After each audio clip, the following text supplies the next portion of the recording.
Bonsoir à tous, bienvenue. Il est exactement 20h à Libreville. Voici les titres de ce journal. La restitution des œuvres d'art et de culture et culturelle africaine au centre des échanges entre le président Ali Bongo Ondimba et le responsable du musée du quai Branly au palais Rénovation. Vous le verrez dans ce journal. Levé des rideaux ce matin à Libreville du 8e congrès du SAFI, Société africaine des pathologies infectieuses. Les participants ont échangé autour des notions de contrôle des infections et de pathologies sanitaires. À l'étranger, en République démocratique du Congo, une manifestation contre la présence de forces est-africaines dégénère à Goma. Les manifestants ont été dispersés par les forces de l'ordre. Santé, en ouverture de cette édition d'information, 8e congrès de la Société africaine de pathologie infectieuse se tient à Libreville du 19 au 21 janvier 2023. L'occasion a été en ce jour d'ouverture pour les principaux concernés d'échanger sur les possibilités de développement de cet aspect sanitaire dont l'Afrique n'est pas épargnée. Daniel Bouka nous en dit plus. Sous le thème Contrôle des infections et urgences sanitaires, la Société africaine de pathologie infectieuse, plateforme d'échange, de savoir dans le domaine s'est rassemblée pour une meilleure vue de cette problématique d'actualité. La crise sanitaire qui a battu son plein dans le monde a mis à rude épreuve les systèmes de santé d'Afrique et a permis à ses professionnels, notamment du service infectiologie, de réfléchir à des mécanismes plus efficaces pour lutter contre les pathologies de tout genre. Excellences, Monsieur le Ministre, Mesdames et Messieurs, ces 3 jours de congrès sont des moments extraordinaires pour la famille des infectiologues. La SAPI est composée de plusieurs fratries, fécondes et productrices de talent. La fratrie des spécialistes en maladies infectieuses que nous formons, avec 38 nouveaux infectiologues diplômés depuis 2020, à Abidjan, il y en a eu 21, à Dakar 19 et Bamako 8. Le Gabon, membre à part entière de la SAPI, n'est pas resté en marge. Par la voix de son ministre de la Santé, celui-ci s'attend à des successions de formation de ses agents dans le domaine, l'emmenant ainsi à une indépendance dans la lutte contre les pandémies telles que le sida, la tuberculose, le paludisme et bien d'autres. Chers infectiologues, nous attendons beaucoup de vous. Le thème que vous avez retenu montre l'immensité de la tâche qui est la vôtre, mais aussi la nôtre. En réalité, lorsque nous acceptons de travailler en équipe, en étant solidaires, nous pouvons relever de nombreux défis. La vulnérabilité des systèmes de santé d'Afrique, une réalité abordée au cours des instants. Sortir de la dépendance occidentale est donc l'objectif visé. La SAPI compte près de 5 pays africains, à savoir le Burkina Faso, la Côte d'Ivoire, le Gabon, le Mali et le Sénégal, qui ont répondu présents à ce grand rendez-vous. Et puis, le président de la Société africaine de pathologie infectieuse s'est brièvement exprimé sur le thème de ce 8e congrès pour mieux édifier les professionnels du secteur santé. C'était au micro de Daniel Bouka. Écoutons. Les urgences sanitaires peuvent quelquefois échapper au contrôle. C'est dans cette optique qu'il est vital de limiter les dégâts par une forte mobilisation et capacité d'anticipation. Toutes les personnes impliquées dans le contrôle des infections veulent éviter qu'une nouvelle infection arrive. Regardez ce qui s'est passé avec Ebola. On a une grosse crise d'Ebola en Guinée, ça n'a pas repris depuis. Mais dès qu'on a fini en Guinée, il y a eu une autre souche en Ouganda. Ils viennent d'annoncer la fin de l'épidémie la semaine passée. Donc le contrôle des infections nous permet d'éviter, de réduire la morbidité, la mortalité liée à ces épidémies explosives. La ressource financière en Afrique constitue la principale limite du déploiement total des compétences de ces hommes et femmes d'expérience. Une réalité qui n'égaie pas. Peut-on parler de pandémie à endémie? Vous savez qu'il y a des variants qui apparaissent régulièrement. Peut-on parler de résilience du système de santé? Dans le contrôle des infections, il y a un gros défi qu'on oublie souvent en termes d'urgence sanitaire, c'est la mobilisation financière. En combien de temps on peut avoir les ressources financières lorsqu'une épidémie éclate pour arrêter cette épidémie? Un autre point important dans le contrôle d'une infection, c'est le délai de notification. Aujourd'hui, lorsqu'on a un cas, le temps que l'on le notifie de la région au ministère de la Santé, à l'OMS, à mobiliser toutes les personnes, on va de 1 semaine à 14 jours.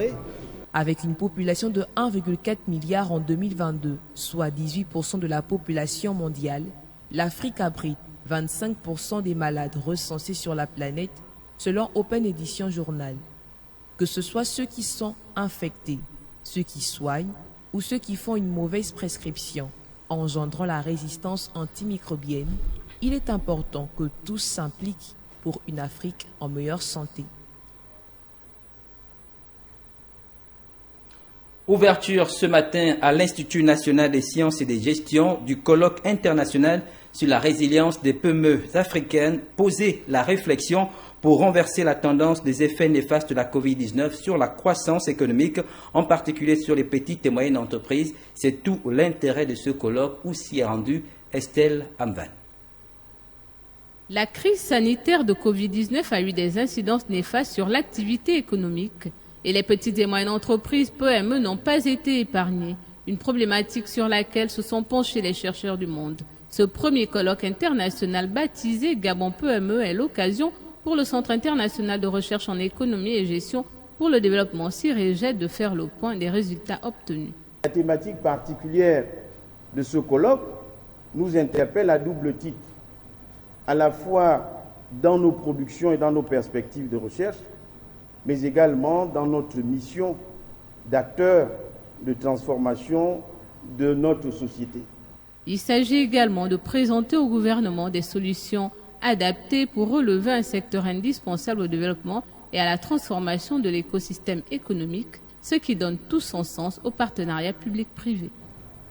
Nul doute que la profondeur scientifique, le dynamisme des chercheurs du CIREGED et des autres laboratoires du Gabon et des pays qui sont ici représentés, d'une manière générale, en réalité, la qualité des participants à ces assises permettront de proposer des solutions idoines, peut-être idéales d'ailleurs, au gouvernement et aux PME. Le colloque international autour de la gouvernance et la résilience des PME africaines en contexte de Covid-19 se tient en présentiel et en ligne. Un véritable moment de partage de connaissances autour des petites et moyennes entreprises, particulièrement de la résilience dont elles ont fait preuve au plus fort de la pandémie de Covid-19. Nous restons dans le même registre. Plusieurs entrepreneurs ont pris part à ce rendez-vous du donner et du recevoir. Ils y voient une opportunité de s'outiller pour mieux réagir par rapport au contexte local, particulièrement dans les recherches de solutions au chômage récurrent. Retrouvez une fois de plus Estelle Amban. Se réinventer, faire preuve de créativité, d'ingéniosité sont là les maîtres mots qui ont ponctué l'action des PME durant la période de Covid-19, un challenge que plusieurs ont su relever. L'expérience en pleine crise sanitaire, ce qui nous a aidé vraiment à faire face, c'est le digital, qui nous a permis d'être présents de plus en plus sur les réseaux sociaux. Ça a permis de créer ou bien d'identifier d'autres opportunités. Par exemple, le secteur du numérique qui n'était pas exploité avant, je dirais exploité à 100% avant la crise. Nous avons vu l'explosion du secteur numérique. Nous avons vu, par exemple, l'explosion du secteur de la distribution à domicile.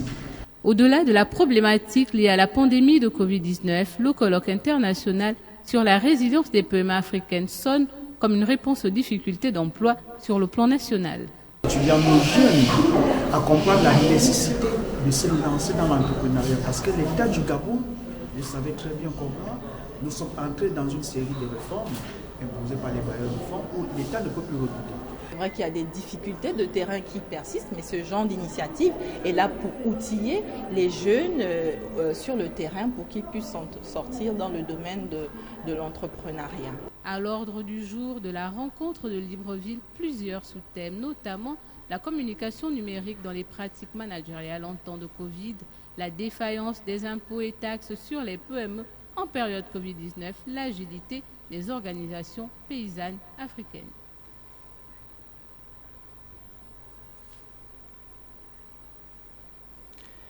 Ce colloque international sur la résilience des PME africaines post-Covid-19 est organisé par le CIRGED. Il s'agit du Centre de recherche en économie et gestion de développement de l'Université Omar Bongo, animé par des enseignants-chercheurs des universités grandes écoles du Gabon et de l'extérieur. Dans cet élément qui va suivre, le directeur adjoint du CIRGED nous adresse la carte postale de ce centre. Regardons. Aujourd'hui, le CIRGED compte plus de 110 chercheurs, dont 2 professeurs titulaires, une dizaine de maîtres de conférences et de maîtres assistants, 70 doctorants PhD académiques et près d'une vingtaine de doctorants dirigeants. C'est un centre de recherche qui a été créé il y a plus d'une dizaine d'années, en 2012 pour être plus précis, afin effectivement de produire les savoirs, les outils, et de servir d'outils d'appui à notre pays, à notre gouvernement, dans les champs de l'économie et de la gestion. Le CIRGED développe donc des activités de recherche, mais également des activités de formation.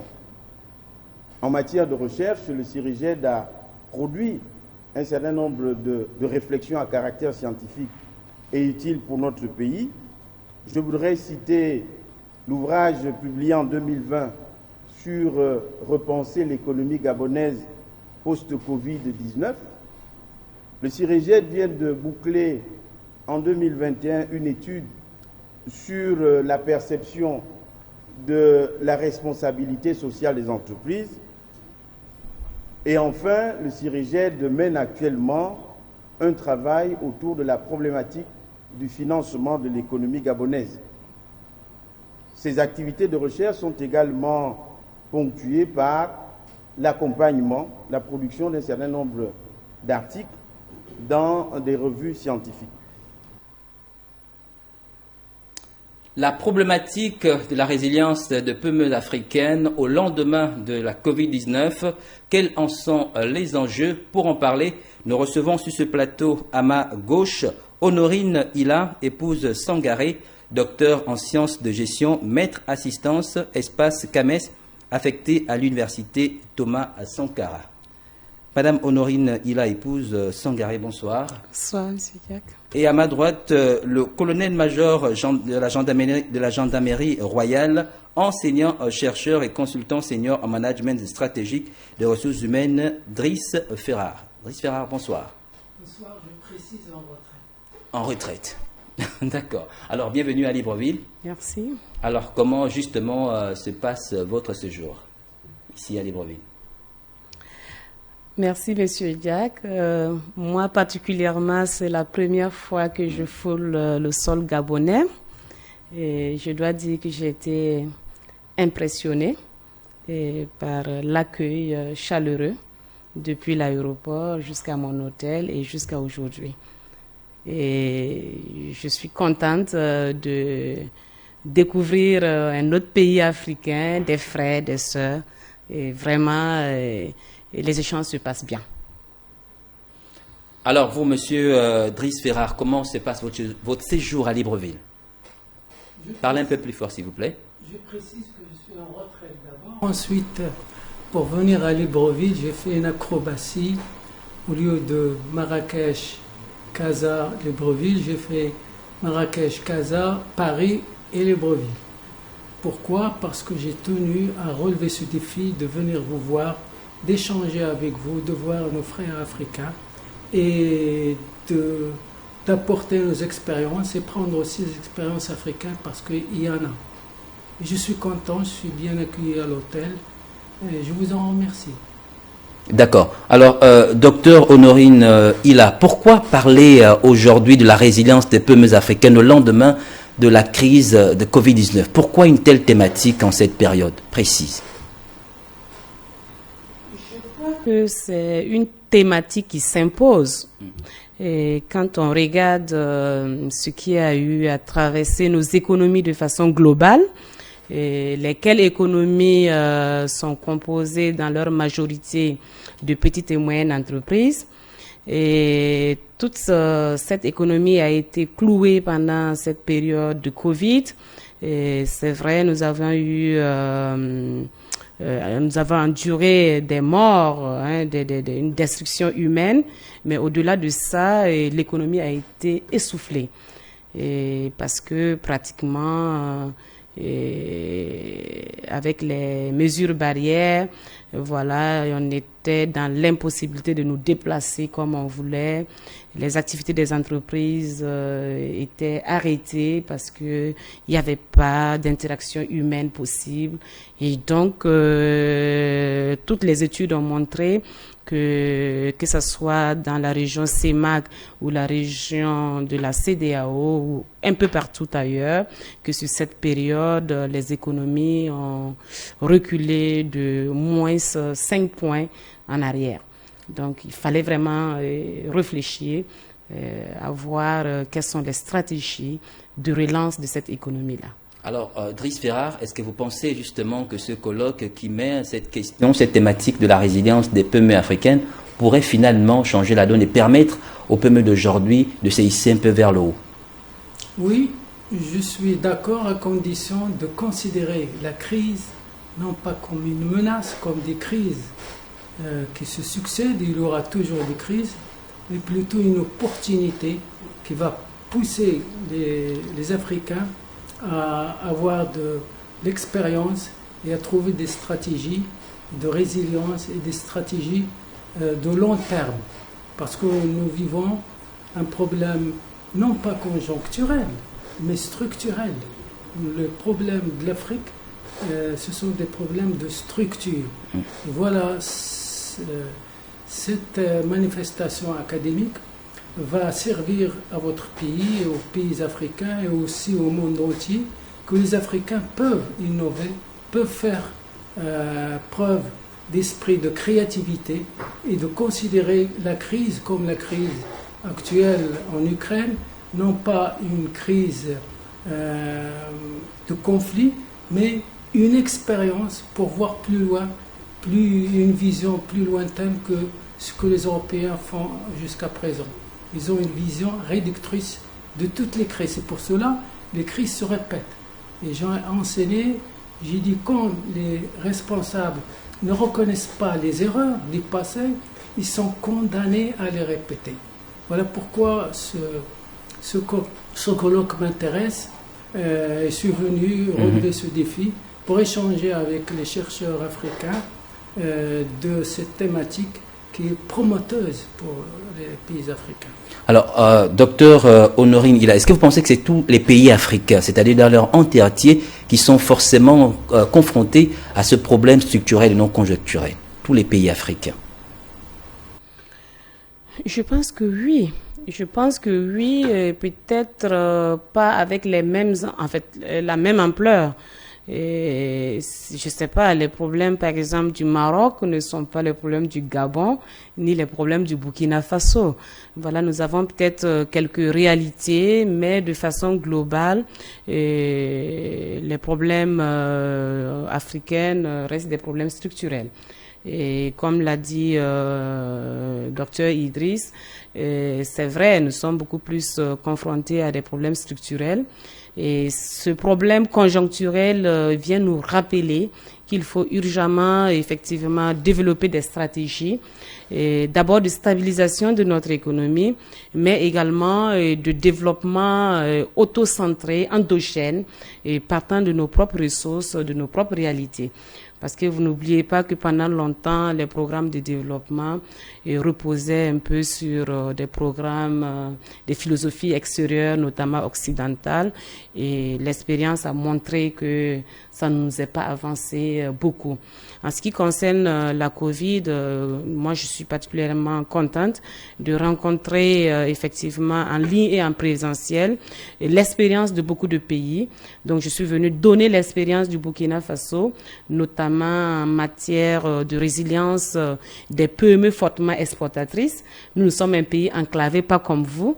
Donc vous voyez que ces entreprises, ces PME exportatrices, cloué au sol parce que impossibilité pour les marchandises de sortir, impossibilité pour les hommes de sortir. Et donc, les PME ont dû se réinventer d'une manière ou d'une autre, se résilier en développant un certain nombre de stratégies, en partant de leurs propres ressources, en partant de leurs propres compétences. Et voilà. Et donc, elles sont arrivées à développer des stratégies que j'ai développées en 5 points, et qui est bien sûr la flexibilité managériale, qui est la réduction des coûts, par la réduction des effectifs du personnel contractuel. C'est également le e-innovation. Est-ce que ce ne sont pas finalement aussi, on va dire, la réduction de ce personnel-là, ces familles et ces personnes également peut-être, on va dire, mises en retrait, qui ont finalement payé le lourd tribut de cette crise? Oui. On en discutait, mais c'est des journaliers. L'entreprise n'avait pas le choix. Il fallait effectivement qu'ils arrêtent, mais je pense qu'il y a une disposition nationale et juridique qui a permis à certaines entreprises de reverser un pourcentage de leur salaire pour les permettre de traverser. Et comme je le disais à ma présentation, il y a même eu ce personnel compressé qui était présent malgré tout auprès pour sauver l'entreprise. Donc il y a cette question de responsabilité sociale et qui s'est également développée pendant la Covid et qui a permis à ce qu'on n'entende pas des crises dans les entreprises. Voilà, vous nous parlez là de l'expérience du Burkina Faso. Ça n'a peut-être pas été le cas au niveau du Maroc, Idriss Ferrar, en ce qui concerne justement la résilience des PME au niveau du Maroc. La résilience a été une expérience marocaine, je l'ai dit ce matin et demain matin aussi. Tout dépend des décideurs. Pour le Maroc, Sa Majesté le Roi, que Dieu l'assiste, a bien donné ses instructions pour aider les PME. Et non seulement les PME, même les ménages. Tout à l'heure, j'allais exposer cette mesure. Même les ménages. Le gouvernement marocain, sous la direction de hautes instructions de Sa Majesté, ont fourni une aide matérielle de 1000 dirhams jusqu'à 2000 dirhams pour les foyers de moins de 2 enfants ou plus de 2 enfants. Sans parler des entreprises PME, puisque la thématique concerne les PME, qui ont été aussi aidées par le gouvernement. Donc,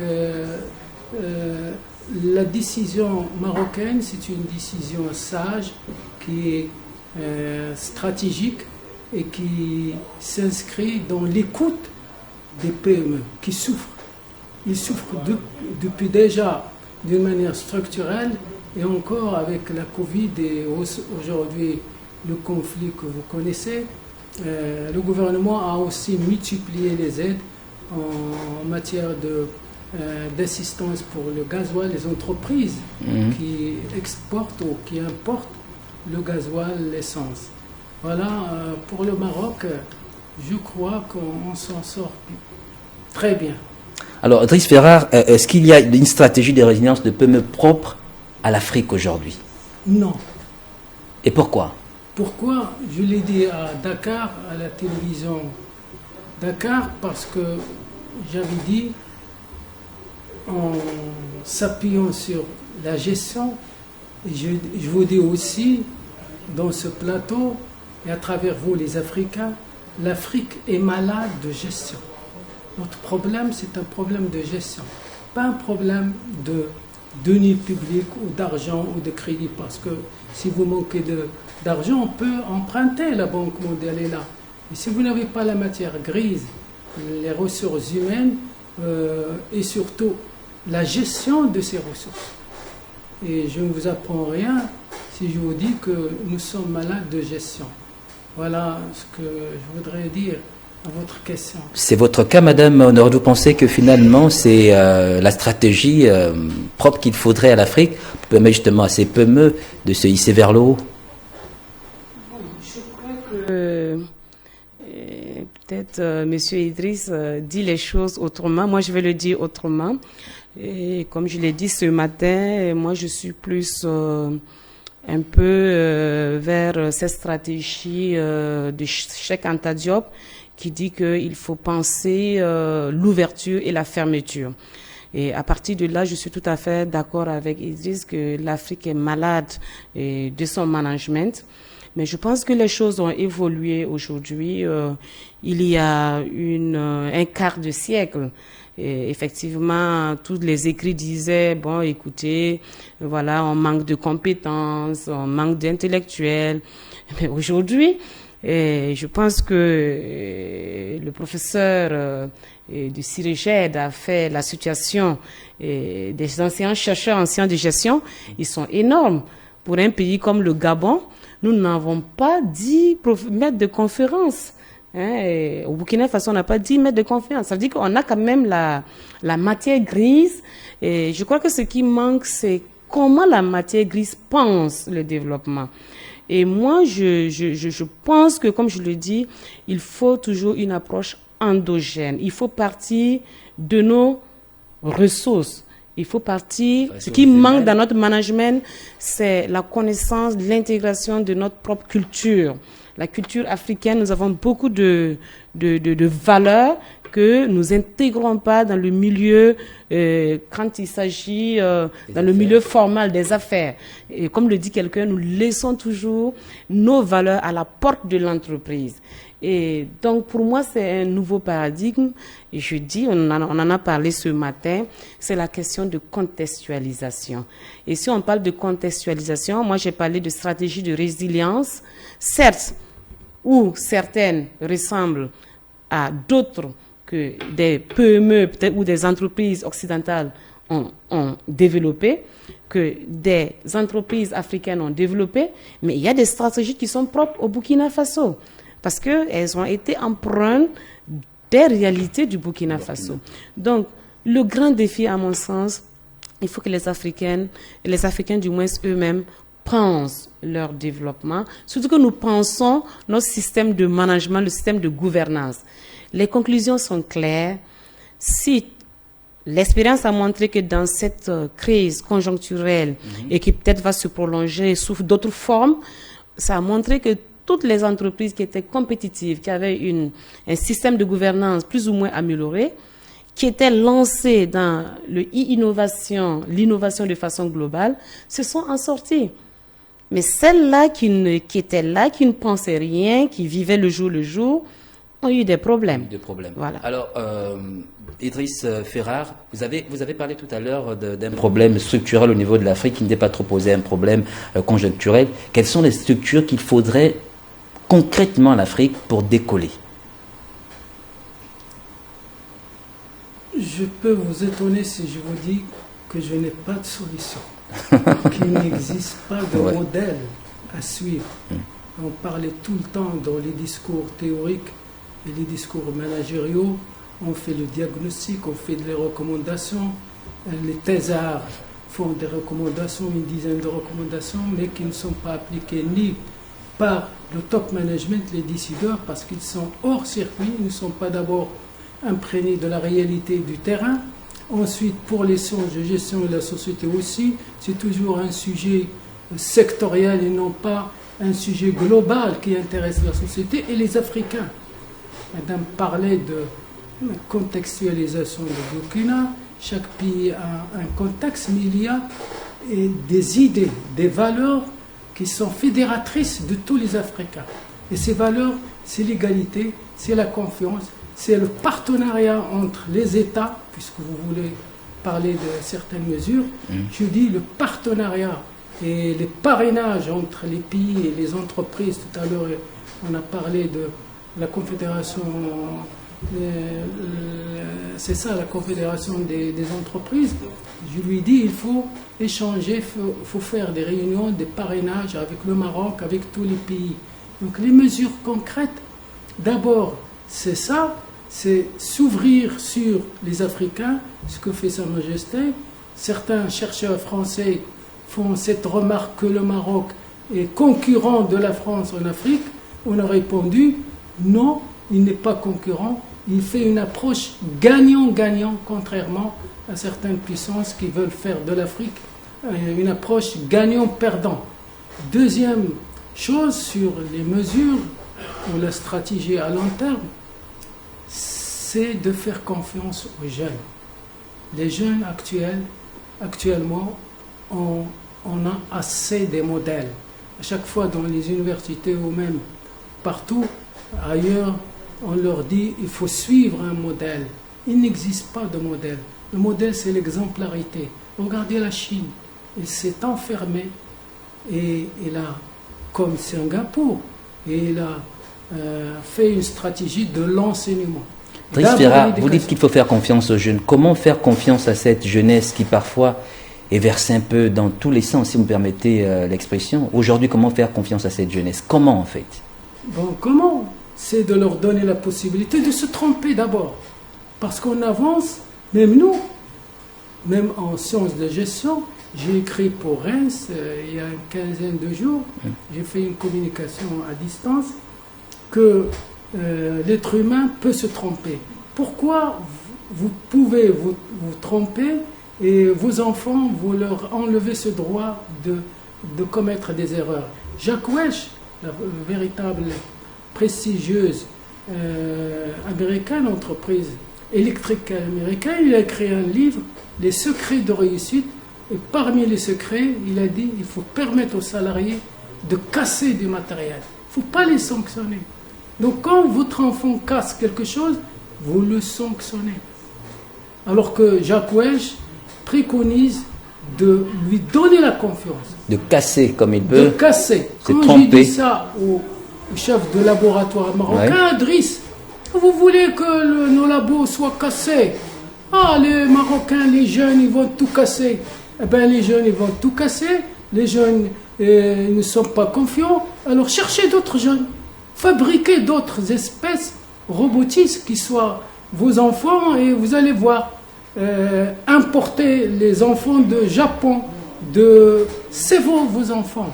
Vous ne pouvez pas les jeter à la mer, comme on dit. Mais, pour répondre plus concrètement à votre question, c'est l'éducation dès le premier âge. L'éducation partout dans le domaine, même dans l'entrepreneuriat, on en a parlé. Vous êtes instruit en entrepreneuriat que plus tard, mais vous véhiculez déjà une culture dans laquelle vous reflétez la domination du père, la domination du prof, la domination de la société et manque d'initiative. C'est pour cela que les entrepreneurs marocains ne font pas preuve de créativité, parce que dès leur enfance, on leur a interdit, et surtout les femmes, puisqu'on parle des gens. La femme est toujours protégée. La fille, tu ne sors pas. C'est le garçon qui se protège. Maintenant, les masters de Casa que j'enseigne, depuis des années, j'ai constaté une évolution chez les filles qui commencent à vouloir faire des stages en dehors de leur ville. D'accord, merci Driss Ferrar. Madame Honorine Ila, les États africains sont confrontés aujourd'hui à un problème, si vous me permettez l'expression, de la politique de la main tendue. C'est-à-dire que les États empruntent beaucoup de l'extérieur, ce qui peut également, si vous voulez, d'une certaine manière, affecter parfois aussi la question des PME. Est-ce que vous pensez qu'avec cette vision de choses, les PME africaines peuvent s'en sortir dans la mesure où, pour parvenir justement à mettre en place ces structures, ces entreprises, il va falloir aussi emprunter des capitaux?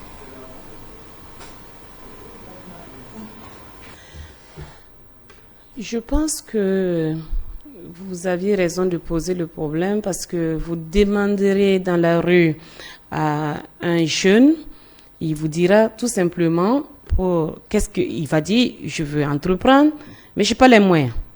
Voilà, c'est ce qu'on va vous répéter. Je veux entreprendre, mais je n'ai vraiment pas les moyens, j'ai des idées.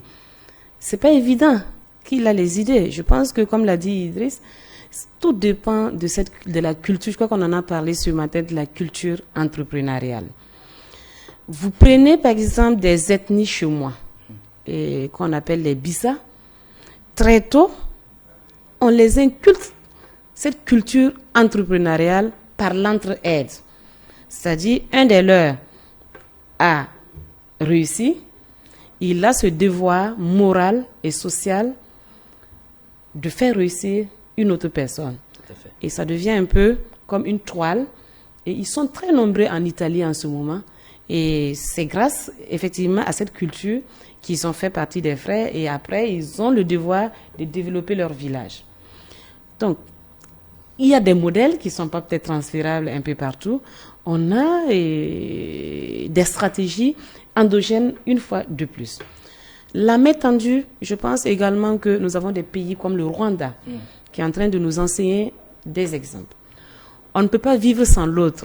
C'est bien la solidarité internationale, et la France peut aider le Gabon peut aider je sais pas quoi, etc.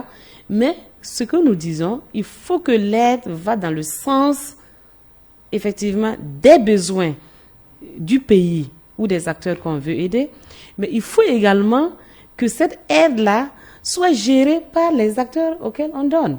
Et c'est cette stratégie qu'au Rwanda, ils sont en train d'adopter. L'autre chose, c'est aussi qu'il faut qu'au niveau national, nous essayons de mobiliser des ressources propres pour financer notre développement. Voilà, donc ça doit être des ressources qui viennent de façon multidimensionnelle. C'est vrai, l'aide extérieure, on ne peut pas se reposer aujourd'hui, eux, ils ont leurs propres problèmes. Il faut développer des ressources internes. Et nous, actuellement, on est en train de vouloir présenter un article où nous parlons de l'entrepreneuriat de l'effectuation. Et à partir de là, nous avons dit qu'il faut le financement participatif. Le financement participatif, c'est quoi? Je prends votre exemple, Monsieur Diack. Vous avez besoin de 20 millions pour monter votre affaire. Et peut-être que vous voulez le monter, c'est vous qui avez eu l'idée d'entreprise, mais vous n'êtes pas obligé d'être... Donc, sous forme d'actionnariat ou de partenariat, vous pouvez faire des appels à fond. Ça peut être dans votre terroir, là où vous voulez créer votre entreprise. Ça peut être vos parents, ça peut être des amis, etc. Et puis, vous avez les 20 millions pour le créer. Vous n'avez pas besoin d'aller en banque. Donc, nous sommes en train de prendre des cas, par exemple, de financement participatif.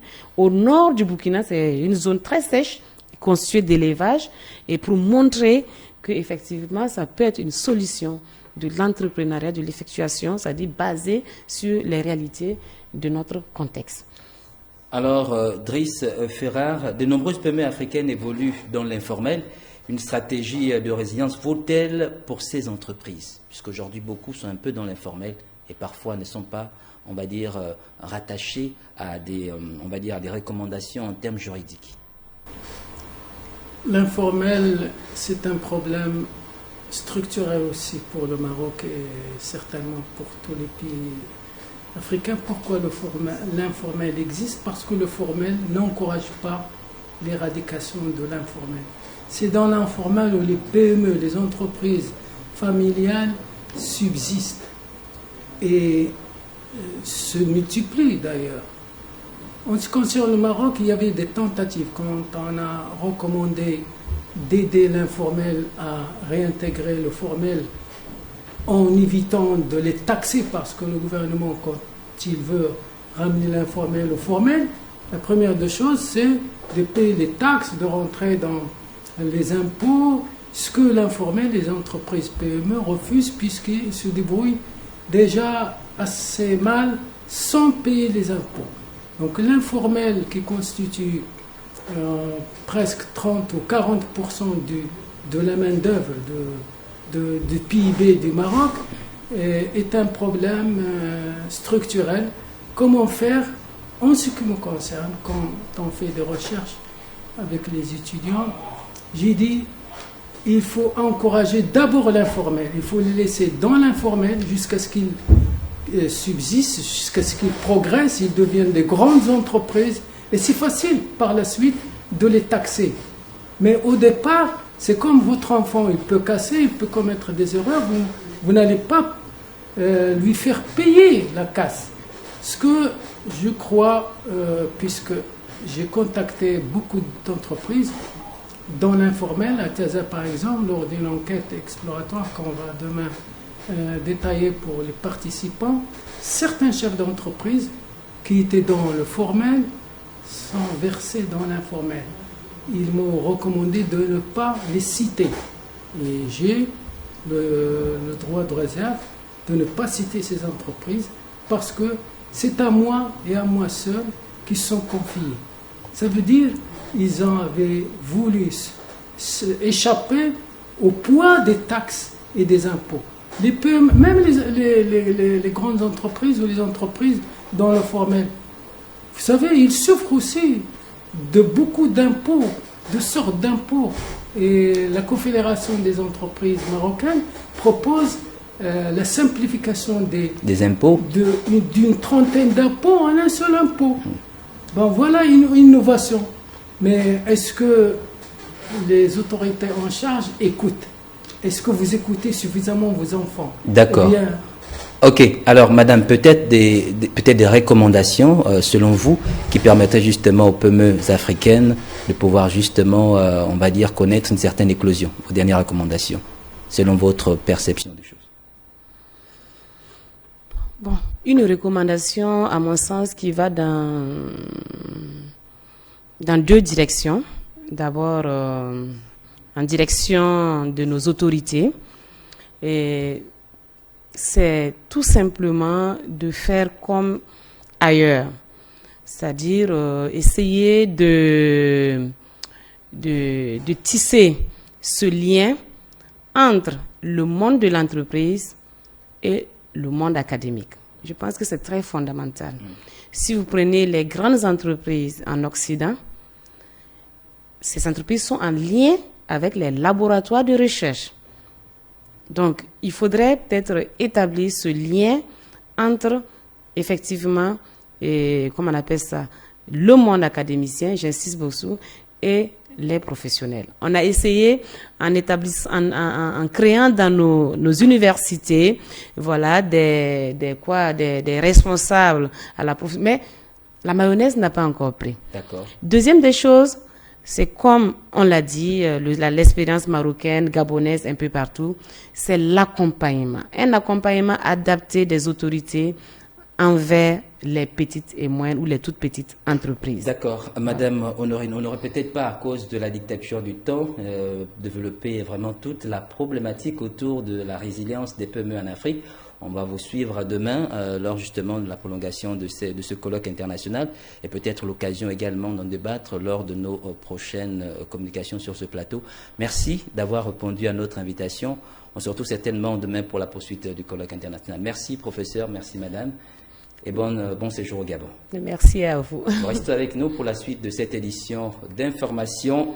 Le président Ali Bongo a reçu hier en audience le responsable du musée du quai Branly. Au menu des échanges, des questions relatives à la restitution des œuvres d'art et culturelles du Gabon. On note des avancées significatives entre le gouvernement français et l'État gabonais. Les détails avec Aline Dila de la presse présidentielle. Avec le président du musée du quai Branly, le chef de l'État Ali Bongo Ondimba a évoqué le retour dans notre pays des œuvres d'art du Gabon. Issus des migrations complexes et très anciennes des groupes bantous, ces objets traditionnels ont une grande valeur culturelle pour notre pays. Je suis très honoré d'être reçu par le président de la République sur un sujet aussi important que celui de la circulation des œuvres. Le fait de pouvoir mettre en partage ce formidable patrimoine gabonais qui est à la fois encore largement ici, par les savoirs, par les anciens qui connaissent tous les labyrinthes. L'engagement par le Gabon pour l'adoption d'une véritable politique muséale fondée sur la collecte, l'identification, la conservation et bientôt le retour des œuvres procède de la volonté des plus hautes autorités, en tête desquelles le président de la République. Faire voyager, de faire retour de ces œuvres selon des modalités qui pourront être différentes et discutées ensemble avec le Gabon. En tout cas, le musée du quai Branly très heureux de pouvoir se présenter en partenaire responsable et avec une belle envie de faire un travail ensemble pour construire un dialogue à parts égales entre cette histoire commune, entre la France et le Gabon. Une première partie des œuvres d'art gabonaises avait déjà été réceptionnée en juillet 2018. L'initiative du Gabon en ramenant ces objets est de rendre dynamique notre culture. Le rapatriement du patrimoine ancestral participe à l'affirmation d'un idéal, faire de la culture un levier de développement.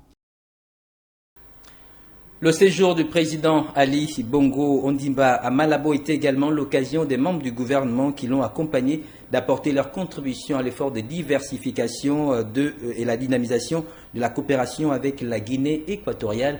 Bienvenue Miko et Arma Moupende. L'axe Libreville-Malabo se porte bien. Le séjour du président de la République ici, à l'invitation de son homologue équato-guinéen, en est l'illustration.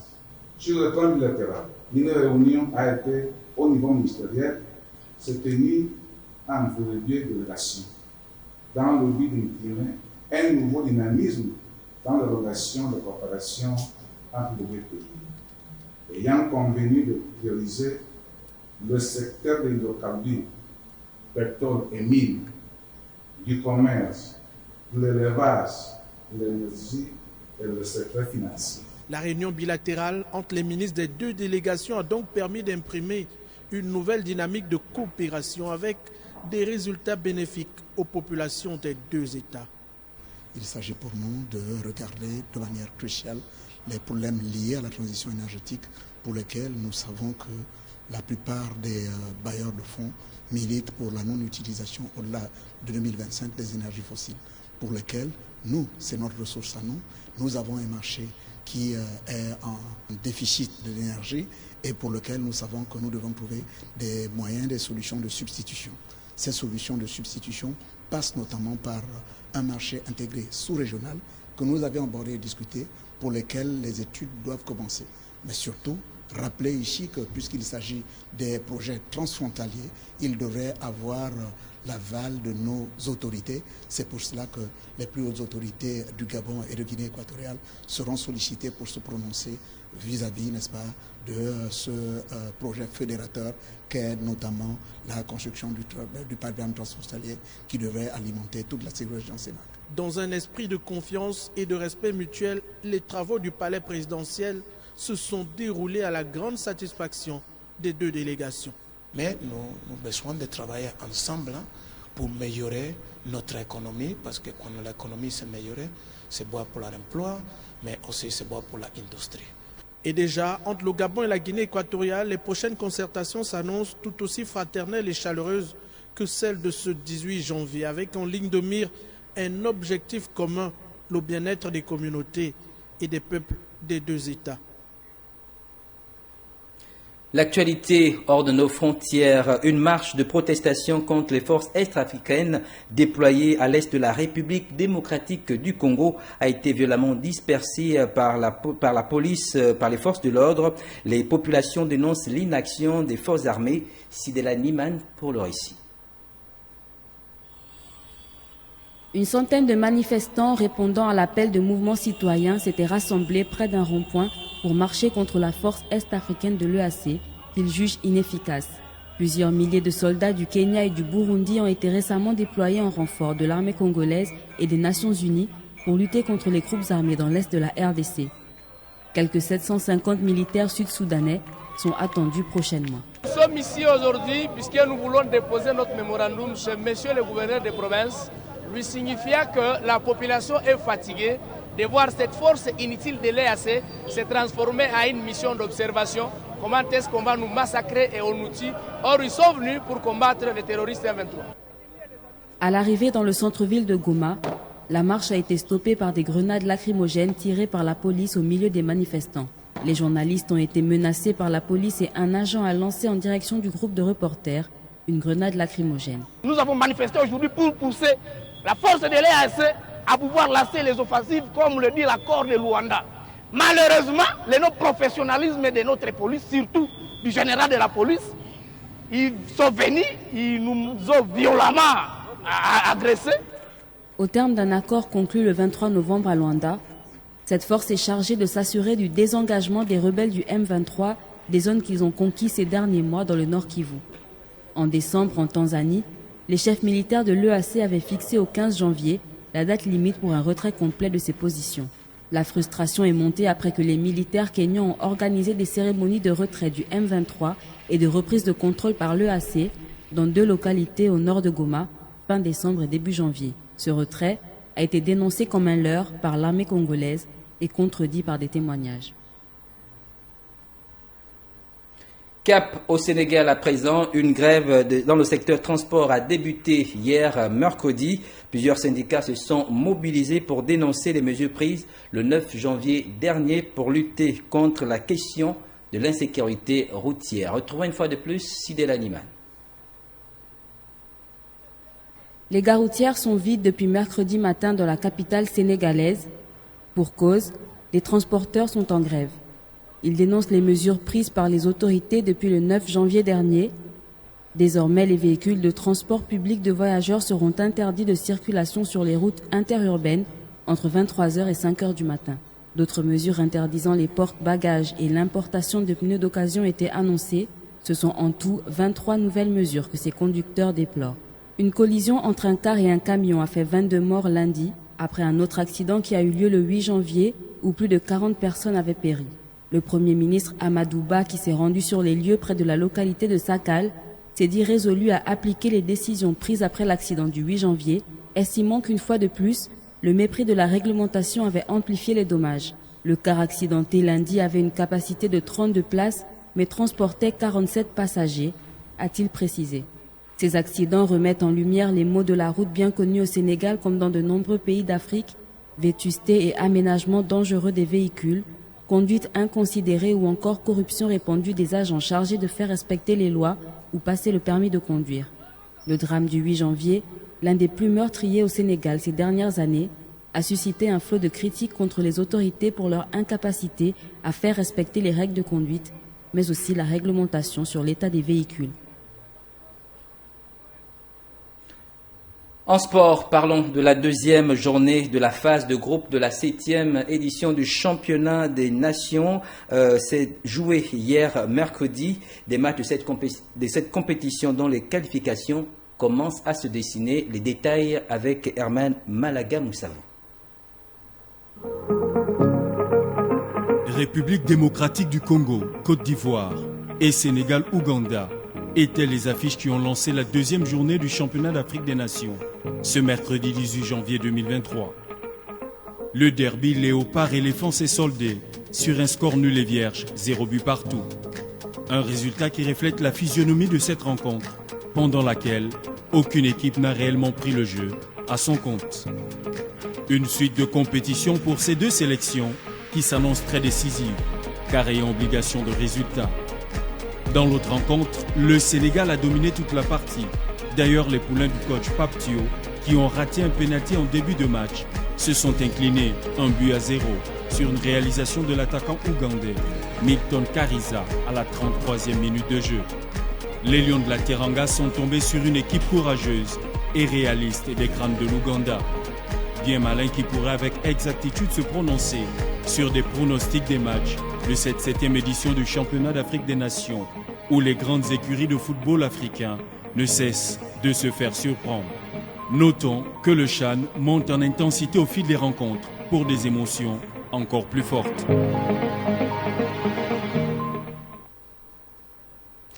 Mesdames, Messieurs, c'est la fin de ce journal. Merci de votre aimable attention. À demain, 20h. Au revoir.